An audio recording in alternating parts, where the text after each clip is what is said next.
رضیت بالله ربا. با دلت بگو، شاد باشه، دلت شاد باشه که خدا توشه. شکر خدا بکنید که الله مال همه است بدون استثنا. اگر الله ما رو یه قشر خاصی بود چه کار میکردیم؟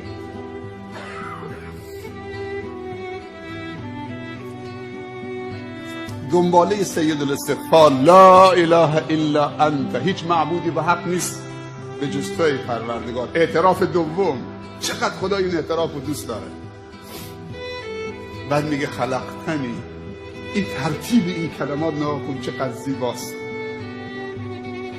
بعد که میگه اللهم انت ربی، تو رب منی. بعد میگه لا اله الا انت. بعد میگه خلقتنی. سبحان الله، تو مرا از عدم به وجود آوردید. خلق ایجاد بعد از عدمه. تو اجازه دادید من ایجاد بشم، تو اجازه دادید بعد از این که منو از عدم به وجود آوردید دلم محلی باشه برای دوست داشتن تو در اونجا بگیرید. تو به من اجازه دادید که رو به تو بیستم، تو به من اجازه نماز خوندن دادید، تعظیم در مقابل خودت دادید، تو اجازه شکرت دادید، تو به من اجازه پرستشت دادید. باور میکنی که هر مسلمانی اجازه پرستش نداره؟ حتی مسلمانی ولی اجازه بندگی نداره. خیلی از مسلمان ها شراب میخورن، ظلم میکنن، حرفای کفر میزنن، نماز نمیخونن. اون داستان اون غلام به شما گفتم که از کنار مسجدی با مالکش میگذشت. اون غلام سیاه پوست اجازه خواست که اجازه بفرما سرورم، من لحظاتی برم در مسجد خانه خدا. گفت برو ولی دیر نکن. اون مالکش بیرون در ایستاد. این غلام دیگه وقتی وارد مسجد شد فکر کرد که تو بهشته. وقتی که وارد راز و نیاز و با رب العالمین شد از خود بی خود شد. اون اربابش از بیرون صداش زد ای غلام زود باش بیا، خیلی دیر کردید، چرا نمیایید؟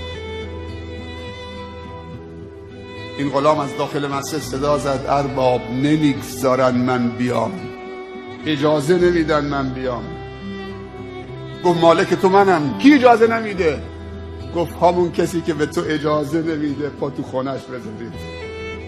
به من اجازه نمیده که بیام بیرون. اون مالک دل منه.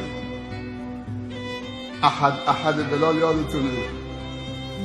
احد احد. شکر خدا بکنید خدا به شما اجازه بندگی داده.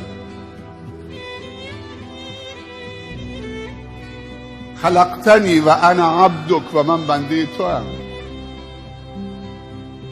و من بر عهد و پیمان تو به اندازه استطاعتم پایبندم. به نعمتهای تو اعتراف میکنم، دنبالشه. هر نعمتی در من و خانواده هست از جانب توست. و ما بکن من نعمت فمن الله. و به تقصیرات و خطاهام هم اعتراف میکنم. اعتراف دوم، اغفر لی اعوذ بک من شر ما صنعت. به تو پناه میبرم از شر اعمال زشت و پلشتی که انجام دادم. ابوء لک بنعمتک علی و ابوء بذنبی اغفر لی فانه لا یغفر الذنوب الا انت. پس بیامرز چون آمرزنده‌ای جز تو نیست. راضی شدم که تو رب من باشید و اسلام دین من باشه و پیامبر صلی الله علیه و سلم نبی و رسول من باشه. این اعترافات خیلی عالیه، آدم آروم میکنه. الا به ذکر الله تطمئن القلوب. خداوند دو چیز به ما داده. یکی عقل داده که فکر کنیم، مثبت فکر کنیم، زیبا فکر کنیم، مفید فکر کنیم. از خدا بخواهیم که استعداد و هوش ما را افزایش بده. این دعا خیلی دعای خوبیه. در حق هم دعا بکنیم که خدایا استعداد و هوش ما را شکوفا بساز، افزایش بده تا چیزها اون طوری که هست ببینیم و بفهمیم. این خیلی دعای خوبی در حق فرزندانمون دعا بکنیم، دست به سرشون بکشیم، خدای استعداد و هوش بچه های ما را شکوفا بگردان، افزایش بده تا حقایق اون طوری که هست ببینن، عظمت و بزرگی تو اون طوری که هست پی ببرن، درک صحیح از کلام رب العالمین داشته باشن، از دین داشته باشن، عبادتشون تقلیدی و کورکارانه نباشه، عبادتشون بر مبنای علم و معرفت و دانش و شناخت و آگاهی باشه. اسلام دین تقدسگرایی نیست. مولوی ها و علما حق ندارن و آخوندا مردم رو در جهل و بیسوادی قرار بدن که ازشون پیروی بکنن و بر اونها مسلط باشن. ما باید دین خدا اون طوری که هست به خاطر خدا یاد مردم بدیم، حتی اگه مردم دین خدا رو یاد گرفتن احترام ما نکردن اشکالی نداره. اجازه ندید کسی دستتون ببوسه. در هر جایگاهی که هستید، هر شیخی که هستید، ما وظیفه داریم که بندگان خدا رو به خدا وصل بکنیم، نه به خودمون. قرار نشده ما خدای دیگر بشیم. احترام و محبت جای خودش، اما تقدسگرایی در اسلام سبب استبداد دینی و مذهبی میشه، مرید و مراد درست میشه، دین تعطیل میشه، خرافات در جامعه چه زیاد میشه و اسلام دین خرافات نیست. امشب ما جمع شدیم که تبدیل بشیم.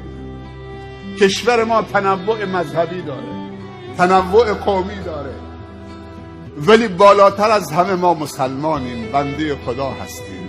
شافعی به حنفی توهین نکنه، حنفی به شافعی توهین نکنه، حنفی و شافعی سنی به شیعه توهین نکنه.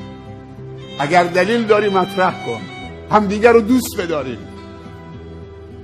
کشور مال همه است، مال شیعه هست، مال سنی هست، مال مسلمان هست، مال غیر مسلمان هست.